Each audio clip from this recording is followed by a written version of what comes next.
Hi students, good wishes for the day.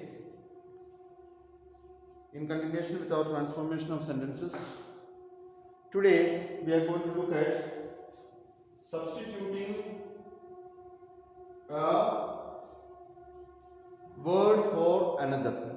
Substituting a word for another. The word here means it can be a verb, it can be a noun, it can be an adjective, it can be an adverb. Different categories are, we will see that one by one or one after the other. Basically, it is substituting one word for another. And the first one is substituting a noun.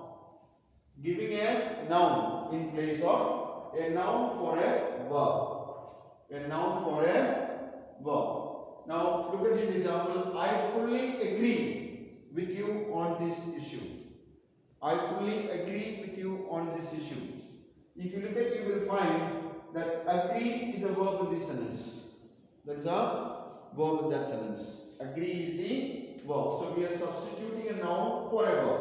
So verb is given to you in the sentence. I agree with you on this issue. Now substituting a noun for a verb. Verb is here. So you have to find the noun of this. Okay. And rewrite the sentence. I am in full agreement with you on this issue. So here which was agree the verb, now it has become agreement verb. Okay, agreement, this verb is changed into a noun. Here it is a verb, and when we added MEND, okay, we got the noun, and so the sentence structure has changed a bit. I am in full agreement with you on this issue. The meaning of both these sentences are the same.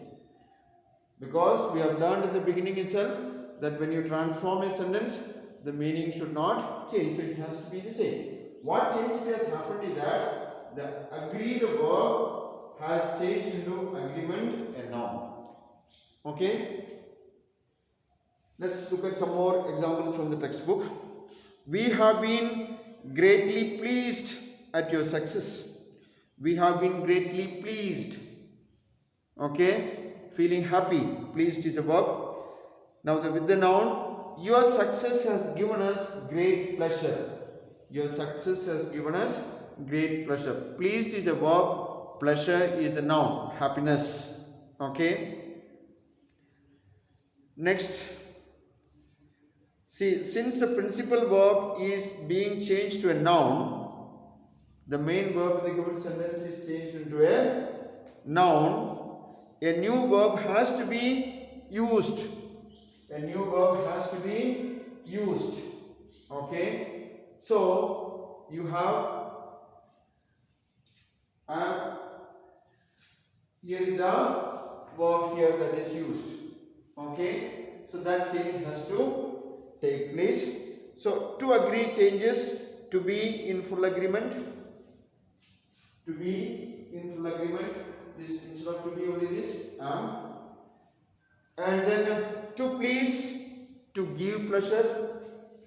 To give pleasure. See, he has been, your success has given us great pleasure. To permit, to grant permission. To decide, to take a decision, because if there is no verb in a sentence, the sentence cannot be correct. And this verb we have changed into a noun. So we have to supply another verb depending upon the situation in the sentence. Ram Pratap's army fought bravely. Ram Pratap's army fought bravely. Fought is a verb. Ram Pratap's army put up a brave fight. Okay, like that it comes. Next one, noun for an adjective. Noun for an adjective. I admit being negligent. I admit being negligent. Negligent is an adjective. A negligent person. Okay, so it is an adjective. Now what you have to do is you are substituting a noun for an adjective. Here there is an adjective, so you have to change that into a noun. I admit my negligence. I admit by negligence. Here the verb remains the same, there's no difference. Why? We have changed only an adjective into a noun. So the I admit being negligent is changed into I admit my negligence, my carelessness. We are proud of our rich cultural heritage. We take pride in our rich cultural heritage. I cannot certify that the statement is true. I cannot certify the truth of the statement. The truth of the statement. Now, noun for an adverb. You have to replace a noun with an adverb. Sorry, noun for an adverb. So you have to replace an adverb with a noun. The child answered all the questions confidently. The child answers all the questions confidently. Confidently is the adverb. The child answered all the questions with confidence. Confidence is a noun.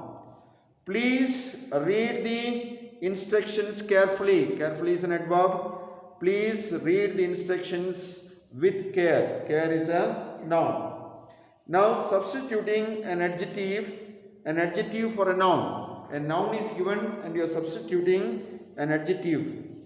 Nobody will respect you if you behave like a coward. Nobody will respect you if you behave like a coward. Coward means what? A person who does not have courage at all. See, if you act like that, nobody will respect you. So, coward is a noun and nobody will respect you if your behavior is cowardly. That is an adjective. Next, this timetable will be of great help to you during the tour. Okay, when you go for a tour, to have a timetable, what you normally do, where you reach and all those kind of things.